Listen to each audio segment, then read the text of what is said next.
Good morning everyone. Welcome to study with Aastha YouTube channel. यदि आप channel पर पहली बार विजिट किए हों तो चैनल को सब्सक्राइब ज़रूर कर लीजिए, साथ में बेल आइकन को प्रेस कर लीजिए ताकि हमारी सभी वीडियो के रेगुलर नोटिफिकेशन आपको मिलते रहें। आइए आज के समाचार पत्रों पर डालते हैं एक नज़र। सीबीएसई 10वीं और 12वीं की बोर्ड परीक्षा के लिए केंद्रों की संख्या 5 गुना बढ़ा दी गई है। कोरोना वायरस से सुरक्षा के लिए सोशल डिस्टेंसिंग बनाए रखने के लिहाज से ये फैसला लिया गया है।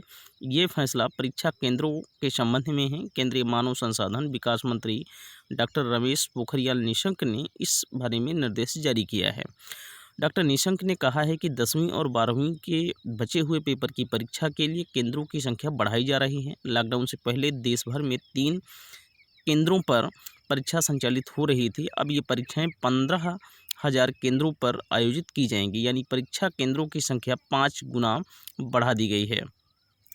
ऐसी जानकारी दी गई थी कि पहले जहां एक कक्षा में 60 छात्रों को बैठाया जाता था, अब वहां एक कक्षा में अधिकतम 24 छात्र होंगे। लद्दाख के पूर्व में भारत और चीन की सेनाओं के बीच हालात कुछ ऐसे हैं जैसे वर्ष 2017 में डोकलामा में थे। दोनों देशों की सेनाएं कुछ 100 मीटर की दूरी पर तैनात हैं। कुछ हफ्ते पहले यहां कुछ 100 चीनी सैनिक होते थे, जिनकी संख्या अब हज़ारों में बताई जा रही है। भारत भी इसी लिहाज से अपने सैनिकों की संख्या बढ़ा रहा है। कोविड-19 से लड़ाई के बावजूद भारत चीन से सटे अपने हिस्से में ढांचागत विकास का काम तेज कर चुका है। सैन्य सूत्रों ने स्वीकार किया कि चीनी सेना द्वारा लगाए गए टेंट की जो तस्वीरें सोशल मीडिया में आई हैं, वे भारतीय ज़मीन पर लगाए गए हैं। पूर्वी लद्दाख की वास्तविक नियंत्रण रेखा को लेकर दोनों सेनाओं में जो अलिखित समझौता था, चीन उसका उल्लंघन कर रहा है। पूर्व में भी गर्मियों में यहाँ घुसपैठ की थी, लेकिन यह पहला मौका है जब उसकी तरफ से एक साथ कई बड़े टेंट लगाए गए हैं।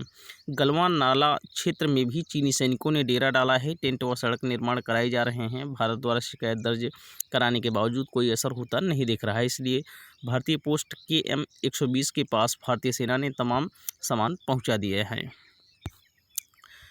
आंध्र प्रदेश हाईकोर्ट ने विशाखापत्तनम में LG पॉलीमर संयंत्र, जहां गैस का रिसाव हुआ था, के परिसर में जब्त करने का आदेश दिया है। इसके अलावा राज्य सरकार द्वारा नियुक्त समितियों को छोड़कर अन्य लोगों के संयंत्र में प्रवेश पर रोक लगा दी है। अदालत ने 22 मई को अपने आदेश में कंपनी के निदेशकों को अनुमति के बिना देश नहीं छोड़ने का आदेश दिया था। मुख्य न्यायाधीश JK माहेश्वरी और न्यायमूर्ति ललिता कन्निगंती की खंडपीठ जनहित याचिकाओं की सुनवाई कर रही थी। कोर्ट ने कहा, कंपनी के निदेशकों सहित किसी को भी परिसर में प्रवेश करने की अनुमति नहीं दी जाएगी। 7 मई को LG पॉलीमर प्लांट से स्टायरीन गैस लीक होने से एक नाबालिग सहित 12 लोगों की मौत हुई थी, जबकि विशाखापत्तनम के पास RR वेंकटपुरम में कई 100 लोग बीमार हो गए थे। पीठ ने अपने अंतरिम आदेश में कहा है कि किसी भी चल या अचल संपत्ति, मशीनरी और सामग्री को अदालत की अनुमति के बिना स्थानांतरित नहीं किया जाएगा। जैसा कि अदालत से कहा गया है, कंपनी के निदेशकों ने अपना पासपोर्ट समर्पण कर दिया है। वे भारत में हैं। उनका पासपोर्ट अदालत की अनुमति के बिना वापस नहीं मिलेगा और उन्हें देश से बाहर जाने की इजाज़त नहीं होगी। उत्तर प्रदेश के मुख्यमंत्री योगी आदित्यनाथ के निर्देश पर शासन ने सभी प्रवासी श्रमिकों को 1,000 रुपये का भुगतान करने और उन्हें कच्ची सामग्री, खाद्य सामग्री की किट उपलब्ध कराने का निर्देश दिया है। अपर मुख्य सचिव राजस्व रेणुका कुमार ने सोमवार को इस बारे में सभी मंडलायुक्तों और जिलाधिकारियों को शासनादेश जारी किया है। प्रवासी श्रमिकों की विषम स्थिति को देखते हुए सरकार ने उन्हें 1,000 रुपये का भुगतान करने का निर्णय लिया है। इसके लिए जिले में प्रवासी श्रमिकों के पहुंचने के बाद जिला प्रशासन उनका बैंक खाता संख्या प्राप्त करने के बाद भुगतान करेगा। जिला अधिकारी यह सुनिश्चित करेंगे कि प्रवासी श्रमिकों के बारे में इकट्ठा की गई सभी सूचनाएं सत्यापित हों और उनमें किसी प्रकार की गलती ना हो। इसकी जिम्मेदारी जिलाधिकारी की होगी। लाभार्थियों को दी जाने वाली सहायता राशि DBT के माध्यम से उनके बैंक खातों में भेजी जाएगी। यदि किसी पात्र लाभार्थी का बैंक खाता नहीं है तो प्राथमिकता के आधार पर उसका खाता खुलवाकर भुगतान की कार्यवाही की जाएगी।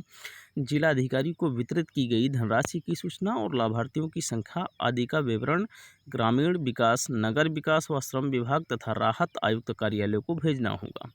प्रवासी श्रमिकों में से जो निर्माण श्रमिकों के रूप में पंजीकृत किए गए होंगे, उनका भुगतान श्रम विभाग, उत्तर प्रदेश भवन एवं अन्य निर्माण कर्मकार कल्याण बोर्ड के माध्यम से करेगा।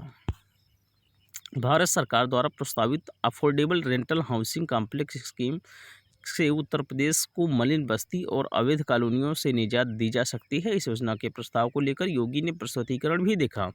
साथ ही अफसरों को निर्देश दिए जाने की सुविधा निर्धन छात्र, पट्टी दुकानदार सहित औद्योगिक सेवा क्षेत्र और अन्य संस्थाओं में कार्यरत शहरी गरीबों को भी उपलब्ध कराई जाए।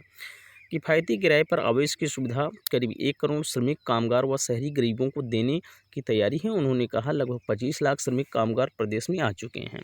अभी लगभग 5 लाख और श्रमिकों के आने की संभावना है। 45 लाख श्रमिक कामगार प्रदेश में पहले से ही हैं। लगभग 1 करोड़ लोगों के लिए अफोर्डेबल रेंटल हाउसिंग कॉम्प्लेक्स बनाने का प्रयास करें। मुख्यमंत्री ने कहा, इन भवनों के ग्राउंड फ्लोर को छोड़कर प्रथम, द्वितीय व अन्य तल पर अफोर्डेबल रेंटल हाउसिंग कॉम्प्लेक्स बनाने पर विचार किया जा सकता है। स्थानीय आवश्यकताओं को देखते हुए योजना का प्रस्ताव तैयार करें।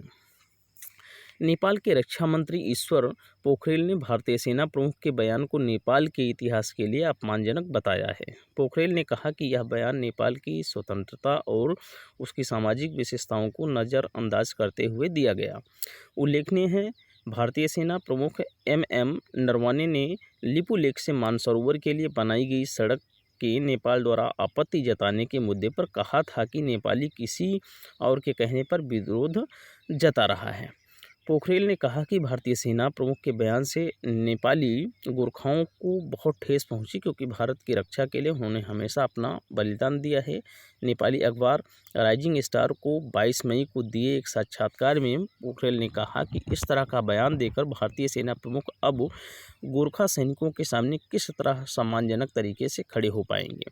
उल्लेखनीय है कि जनरल नरवणे ने एक थिंक टैंक द्वारा आयोजित वेबिनार में चीन का नाम लिए बगैर कहा था कि इस बात पर भरोसा करने का कारण है कि नेपाल नवनिर्मित सड़क पर किसी और के कहने पर विरोध कर रहा है। उन्होंने कहा कि काली नदी के पश्चिम में सीमा सड़क संगठन यानी BRO द्वारा बनाई गई सड़क भारत की सीमा के अंदर है। मुझे पता नहीं वो किस बात का विरोध कर रहे हैं। उल्लेखनीय है कि भारत ने लिपु लेक पास से कैलाश मानसरोवर रूट तक बनवाई गई नवनिर्मित सड़क को लेकर कोई विवाद न होने की बात स्पष्ट की है। हालांकि नेपाल ने न केवल आपत्ति जताई बल्कि इस क्षेत्र में एक चौकी भी स्थापित कर दी है। पोखरेल ने कहा कि भारतीय सेना प्रमुख ने एक राजनीतिक मुद्दे पर बयान देकर पेशेवर मर्यादा का ध्यान नहीं रखा। नेपाली सेना इस तरह के मामलों पर कोई बयान नहीं देती। उन्होंने कहा कि चूंकि भारत नेपाल का मित्र है, ऐसे में किसी मुद्दे पर सकारात्मकता के साथ विचार करना चाहिए। यदि आज का सेशन आपको पसंद आया हो तो चैनल को सब्सक्राइब ज़रूर कर लीजिए। साथ में वीडियो को शेयर करें, लाइक करें और कमेंट करें। Thank you so much. शुक्रिया, धन्यवाद। Have a nice day.